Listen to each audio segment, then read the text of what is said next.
Big LEZ'S League, an all rugby league experience.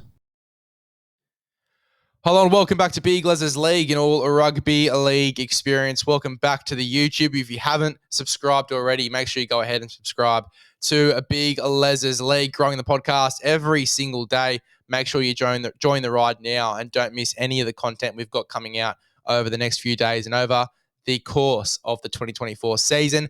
Obviously, running again with the BTFU crew, going to be on the rugby league show as well as having a little segment potentially on the betting show as well. So going to be on there quite a bit. Also, obviously got content coming out on here. We're doing the rookie series, which is obviously continuing with this episode, and the best 17 series, which you would have seen over the past few days as well, slowly coming out. We've done the first 3 or 4 episodes of that.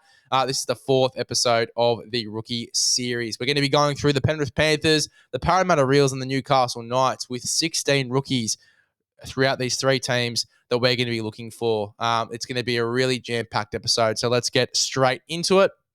For the Penrith Panthers, we have got 6 dead-set stud rookies here that are going to be a big part of this Panthers premiership side in 2024. If they do go on and win another straight premiership, 4 straight, would be absolutely insane. And these guys are going to be a big part of it, not just in first grade, but in the lower grades as well.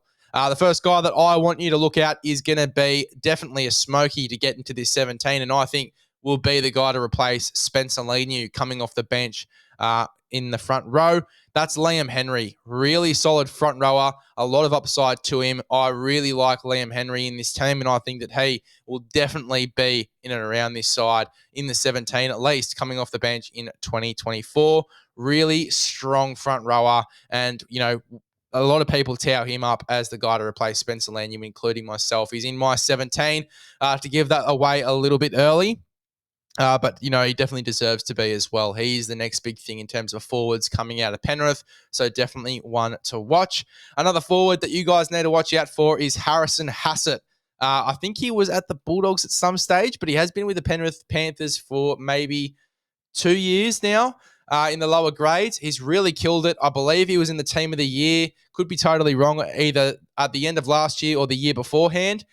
Really solid back rower, lock forward, who I think is going to play a big part of, you know, getting of this depth that the Penrith Panthers do have in the forward pack. He's going to be a big part of that. So Harrison Hassett, another guy that you need to watch out for.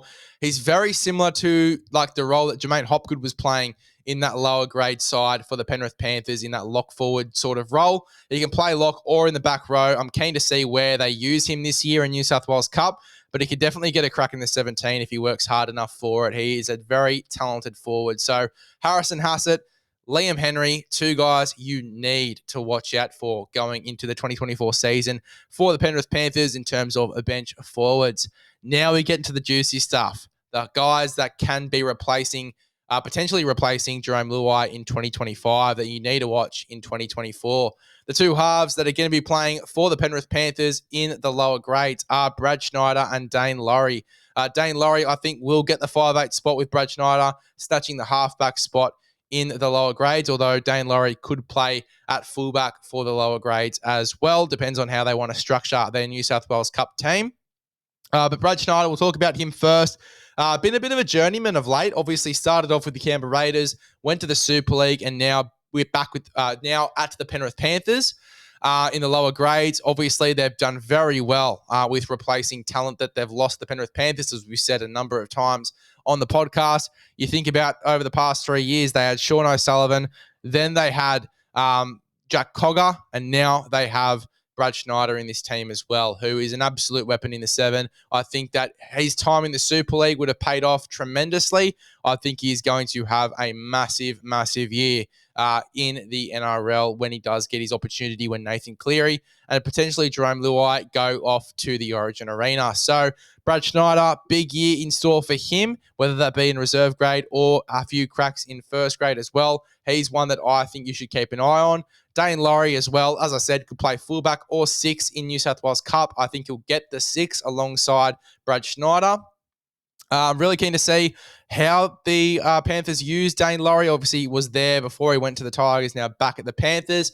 I'm really keen to see how he's used by the New South Wales Cup side. Whether he is at fullback or at 6, he can play both to a pretty high click, as we've seen over the past 2 years. I think it's great that he's back at Penrith. I think they're going to use him correctly. I don't think he was used the right way at the West Tigers. They're going to use him correctly. He can come in anywhere in the back line, really, or in the halves, which is really handy when they're looking for a 14. He could potentially even grab the 14 in first grade. I've got Tyrone Peachey just because he can play that 14 role well with Mitch Kenny. Again, giving away too much here for my best 17 series, but Dane Laurie, I think that they'll keep them both in New South Wales Cup just to get them some experience together, especially if the plan for New South Wales is to have Jerome Luai and Nathan Cleary both playing in the halves. These guys will both then come in and play 5'8" and halfback. You want to get them as solid as you possibly can with each other and get them as used to each other as possible. So maybe they both do start in New South Wales Cup. The next guy that I want you to watch out for is the new recruit as well from the Canterbury Bankstown Bulldogs, Paul Alamotti, centre back rower. From what I'm hearing, he could play a back row role off the bench, but depending on if they use both Liam Henry and Harrison Hassett, they might not have to use Paul Alamotti in first grade. So he might be in that New South Wales Cup side, whether that be in the centres or in the back row. He can play both. For me, he's got the size too. I prefer to keep him as a centre. Backup, obviously, if Taylor May goes down, who we'll talk about in a second. But Paul Alamotti, so much potential, so raw. I'd love to see him in that Penrith system get a bit more experience and just learn a lot of some of the guys around him as well in the squad. Got some quality centres in there, particularly Isaac Targo. He could learn a lot off him. I think that Paul Alamotti is going to be all the better for being in this Penrith squad in 2024.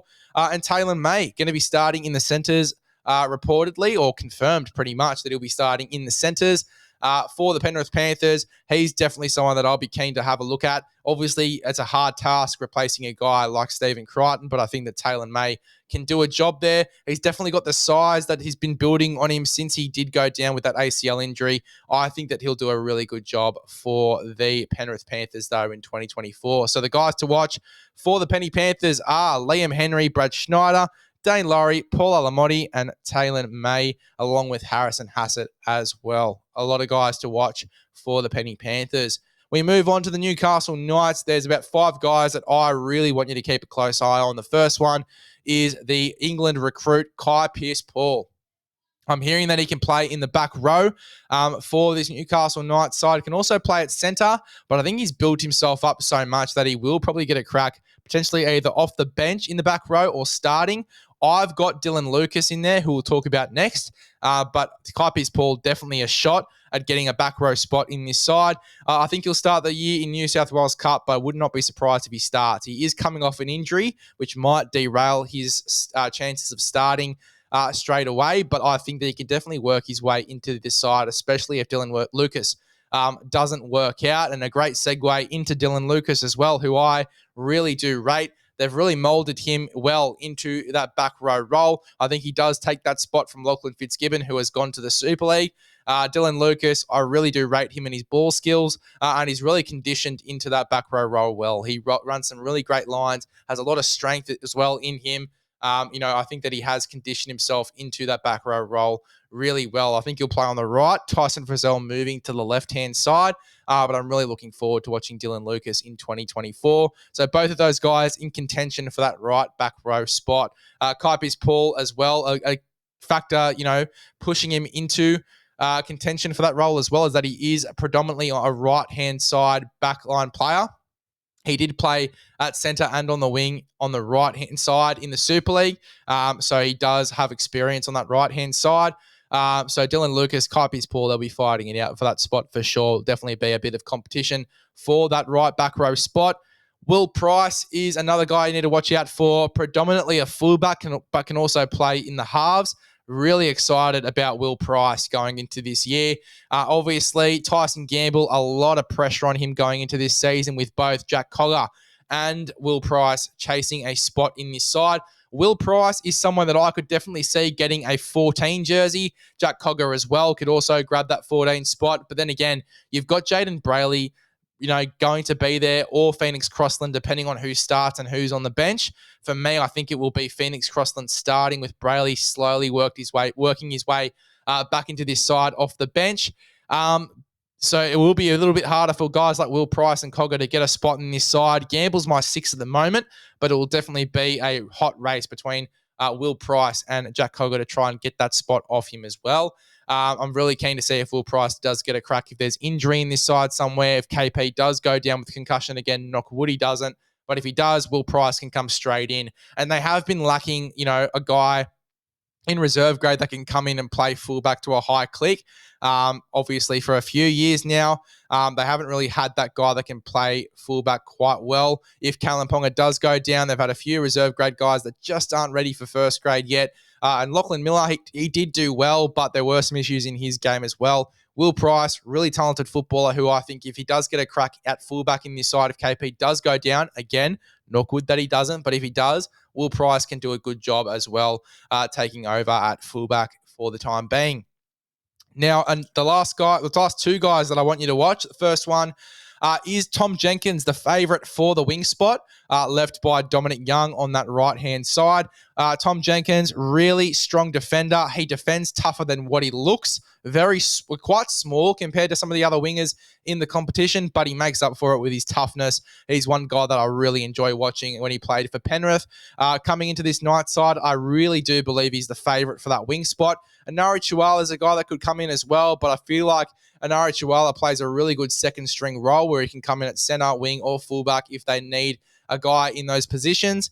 Tom Jenkins, I think, will be the favourite to start. And another smoky that I think could get a spot is Christian Mapapalangi, who plays wing and centre as well. I think that he'll be a smoky to get that wing spot on the right-hand side as well, and definitely one to watch going into the 2024 season. So the 5 guys that I want you to watch are Christian Mapapalangi, Dylan Lucas, Tom Jenkins, Will Price, and Kai Pearce-Paul from England. I think that those guys are going to be the main ones you need to watch from the Newcastle Knights. And then talking about the Parramatta Eels, we have got another 5 guys for you to watch out for going into this season. The first one is Kelma Tuolagi, back rower, who I think is going to have to work really hard to work his way into this team. They're stacked for back rowers at the moment. They've got Sean Lane, Bryce Cartwright, and Ryan Madison in the team, who are definitely going to be in the 17. So Kelma Tuolagi, it's going to be a lot harder for him to work his way into this side. He's had his adversities with injury. He can play in the front row if you really need him to, but he is better in the back row. It's going to be very hard for a guy like Kelma Tuolagi to work his way into this side, but if there's injury somewhere, he can definitely grab a spot, and I'm very keen to see how he does go in this Parramatta outfit. I think it's his second year at Parramatta now. I'm very keen to see how he does go.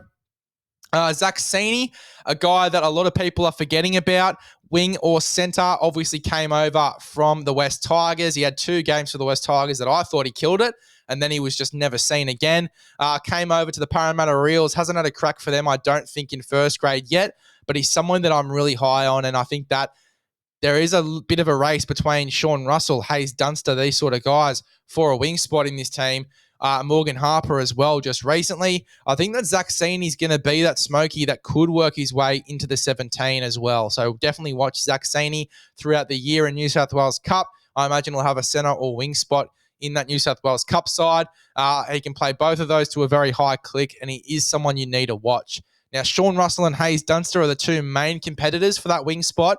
Sean Russell, I think, is the front runner. Had a really solid pass back end of the year for the Parramatta Eels when he did come in and play on the wing. I thought he was really impressive. If the Eels are to have a really strong backline, I think that he has to be on the wing. Hayes Dunster coming off a stack of injuries at the moment. I think that his return will be a little bit slower than what people think. A lot of people do think that he'll get the spot over Sean Russell, but I think that Sean Russell does get the spot to start the year. Hayes Dunster, though, is someone that I'll be keeping a very close eye on throughout the year for the Parramatta Eels in the lower grades. Hayes Dunster and Zach Sini, I imagine, will be the wingers for the New South Wales Cup side. But Sean Russell, I think that he will start on that right wing. with Mike Acevo on the left-hand side. Good thing about Sean Russell as well, if they are to make this transition, rumoured that obviously Clint Gutherson moves into the centres, Sean Russell could be the guy to go to fullback. And, I think he'd do a really good job there as well. He's played fullback for New South Wales Cup over the past few years. I think that he's ready for first grade. I think he gets that right wing spot. And if they do make the change throughout the year, if things aren't working and Clint Gutherson does go to the centres, even if that changes over the next few years and not this coming season, Sean Russell can play a really good role at fullback. And if Gutho gets injured, Sean Russell can go there and do a good job anyway as well. So Sean Russell, definitely one to watch. And the last guy that I think you should look out for as a rookie for the Parramatta Eels is Brendan Hands. Really solid dummy half who I think will get the spot over Joey Lussick for that number 9 spot and play the full 80 minutes as well. I think that, obviously Brad Arthur has come out and said that he wants an 80-minute hooker. We've talked about that a ton on the podcast. I think Brendan Hands is that guy. I think he's young, raw, great running game that I'd like to see a little bit more of. A lot of potential. We haven't seen his ceiling yet, or at least gotten to the top of his ceiling. I think that his ceiling is very high in terms of young hookers coming through. He's definitely someone that throughout the year you need to watch. Even if he isn't the guy to come in straight away, which I think he definitely will be over Joey Lussick. Nothing against Joey Lussick, but I think that Brendan Hands is the better option. But if he does start the year in New South Wales Cup, I think he'll definitely work his way into the side regardless throughout the year. So Brendan Hands, keep an eye on him. The Eels rookies that I want you to watch, I'll go through them again. Kelma Tuilagi, Zach Sini, Sean Russell, Hayes Dunster, and Brendan Hands. Make sure if you haven't already to subscribe to the YouTube. We are going to be going through the Dragons, the Dolphins, and the Cowboys in the next episode. So make sure you stay tuned for that. A few rookies that you need to look out for sure. If you haven't already, subscribe also to the Spotify, Apple, wherever you get your podcasts. Follow on Instagram at Big LEZ'S League and on the TikTok as well. Both growing substantially over the past few weeks. Make sure that you join the ride because there's going to be a lot of exciting content coming out throughout the year. And we'll see you guys in the next one.